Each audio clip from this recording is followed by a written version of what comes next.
श्रीलंका में आर्थिक संकट और हिंसक आंदोलन के बीच राष्ट्रपति गोटबाया राजपक्षे ने राष्ट्र को संबोधित किया।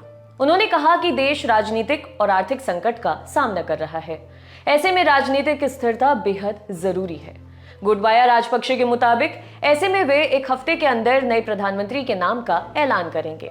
गोटबाया राजपक्षे ने 11 मई को राष्ट्र के नाम संदेश में कहा, अधिकांश लोग और राजनीतिक दल सुझाव दे रहे हैं कि सरकार बनाने के लिए विभिन्न राजनीतिक दलों के सदस्यों के साथ गठबंधन किया जाए। मैंने पिछले कुछ दिनों से गठबंधन सरकार बनाने की कोशिश की है और मैं गठबंधन सरकार के सुझाव से सहमत हूं। मैं इस कठिन समय में ये फैसला ले रहा हूं। एक हफ्ते के अंदर श्रीलंका के नए पीएम की नियुक्ति की जाएगी। श्रीलंका के राष्ट्रपति ने आगे कहा, हाल ही में पुराने मंत्रिमंडल को हटा दिया गया है और युवा सांसदों के साथ साथ बिना किसी राजपक्षे के नए मंत्रिमंडल को बनाने की तैयारी है। तमाम पार्टियों के आग्रह पर पीएम महिंदा राजपक्षे और उनकी कैबिनेट ने इस्तीफा दे दिया। जैसा कि हम सभी जानते हैं, 9 मई को हमने कुछ दुर्भाग्यपूर्ण स्थिति देखी। बहुत ही कम समय में पूरे देश में हिंसा फैल गई।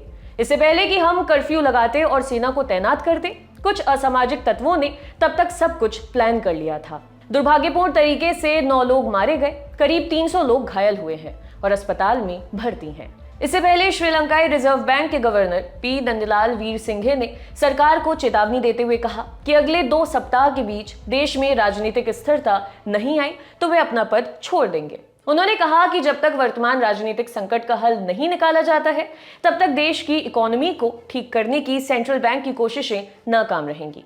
माना जा रहा है कि इसी दबाव में गोटबाया राजपक्षे ने जल्द नई सरकार के गठन की घोषणा की है। श्रीलंका को हिंसा की आग में झोंककर प्रधानमंत्री महिंदा राजपक्षे पूरे परिवार के साथ भाग खड़े हुए। 9 मई को उग्र भीड़ ने कोलंबो में राजपक्षे के सरकारी आवास को घेर लिया था।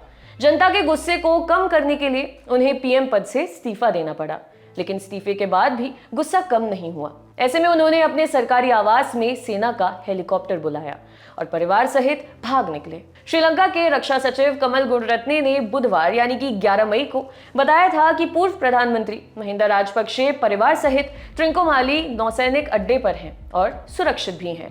आर्थिक संकट से जूझ रहे श्रीलंका को कोरोना महामारी से पहले साल 2019 में विश्व बैंक ने दुनिया के हाई मिडिल इनकम वाले देशों की कैटेगरी में अपग्रेड किया था, लेकिन महज 2 साल में श्रीलंका की इकोनॉमी अर्श से फर्श पर आ गई।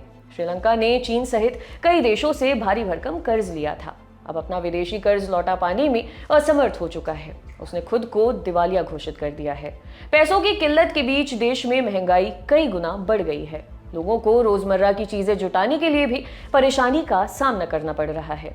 ऐसे में लोग सरकार के खिलाफ सड़कों पर उतरकर प्रदर्शन करने को मजबूर हो गए हैं। देखते रहिए दी लल्लन टॉप। शुक्रिया।